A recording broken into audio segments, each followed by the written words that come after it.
Nukta ya tatu, utiifu kwa watawala au kwa wenye mamlaka unagawanyika katika sehemu ngapi? Kwa maana ya kwamba linapozungumzwa suala la kuwatii viongozi, kuwatii watawala, kuwatii wenye mamlaka, kitu gani kinakusudiwa katika utiifu wao? الشيخ العلامة محمد بن صالح العثيمين رحمه الله تعالى anasema وقد سبق لنا أن قلنا إنما أمر به ولاة الأمور ينقسم إلى 3 أقسام. tumetangulia kusema kwamba yale wanayoamrisha watawala au wenye mamlaka yanagawanyika katika sehemu 3. القسم الأول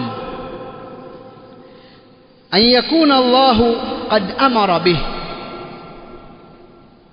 مثل أن يأمرون بإقامة الجماعة في المساجد، وأن يأمرون بفعل الخير وترك المنكر وما أشبه ذلك، فهذا واجب من وجهين: أولا أنه واجب أصلا، الثاني أنه أمر به ولاة الأمور.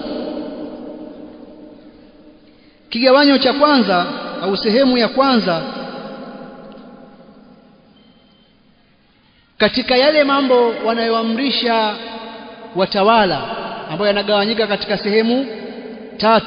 Sehemu ya kwanza ni kuwa Allah subhanahu wa ta'ala ametuamrisha jambo hilo.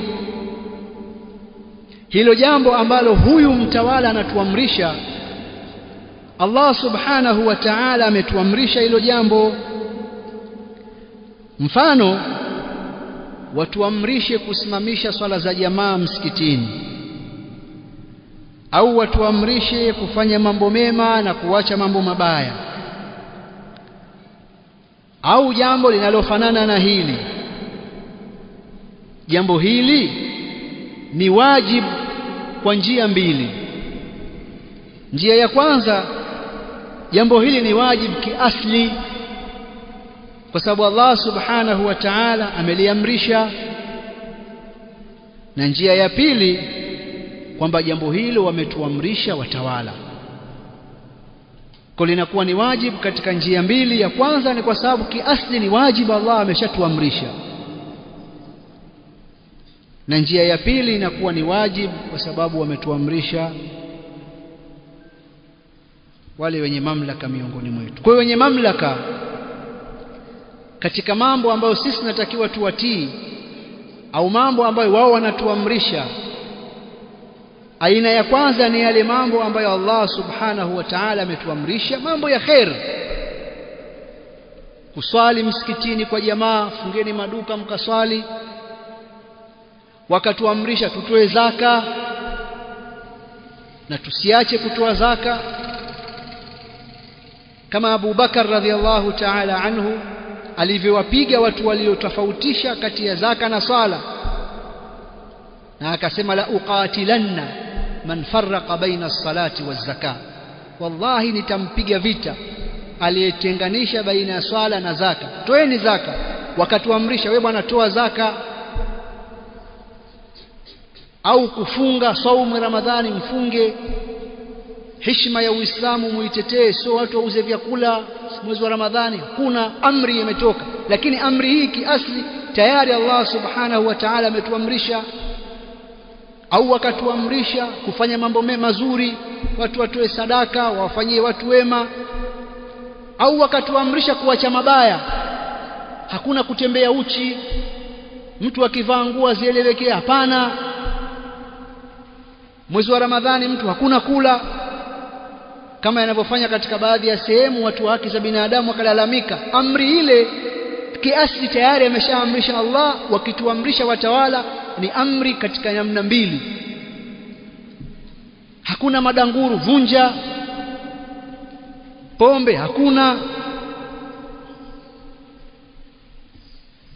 Hawa ni watawala wanaoamrisha mambo ambayo Allah subhanahu wa ta'ala ameamrisha. Qismu ya kwanza. Alqismu athani an ya'muruna bima'siyati Allah azza wa jalla, fahadha la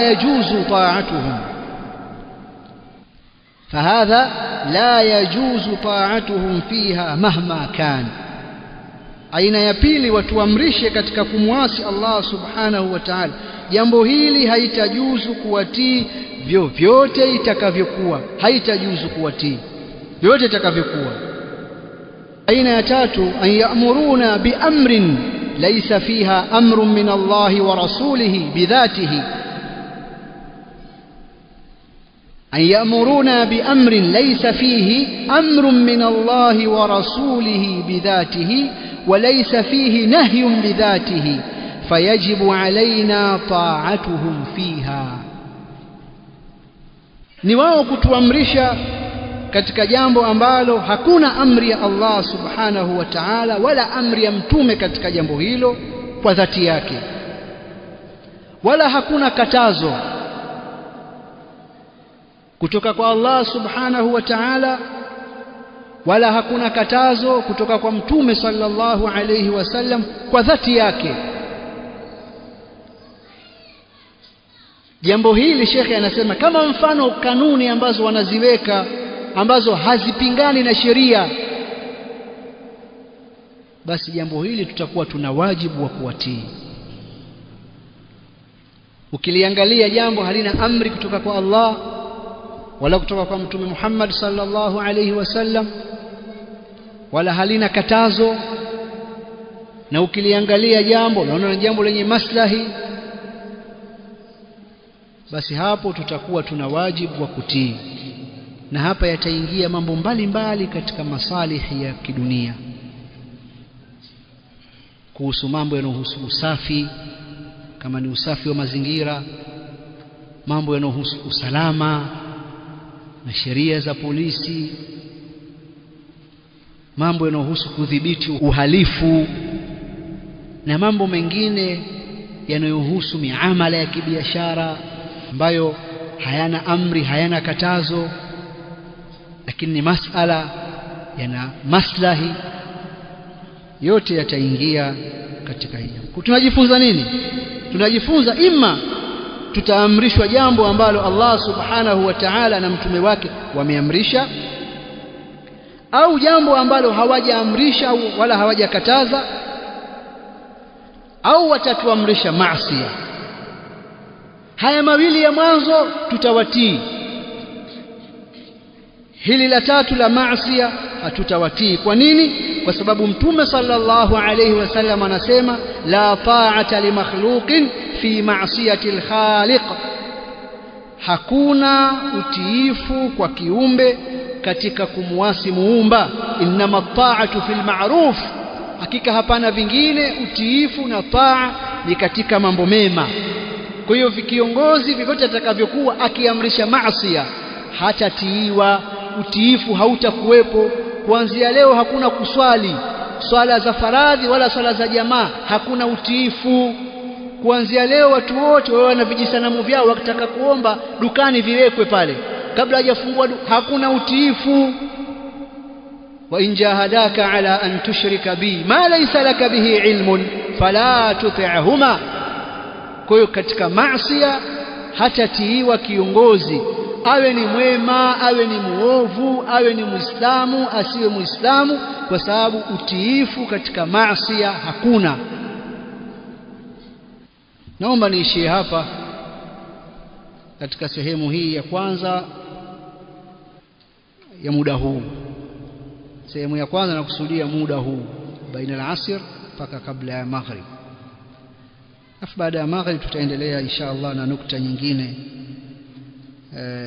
ya 4. Nafikiri leo tunaweza tukazungumza nukta 4 au 5. Nafikiri kesho insha Allah tukazimalizia nukta nyingine. سبحانك اللهم بحمدك نشهد أن لا إله إلا أنت نستغفرك ونتوب إليك. السلام عليكم ورحمة الله وبركاته.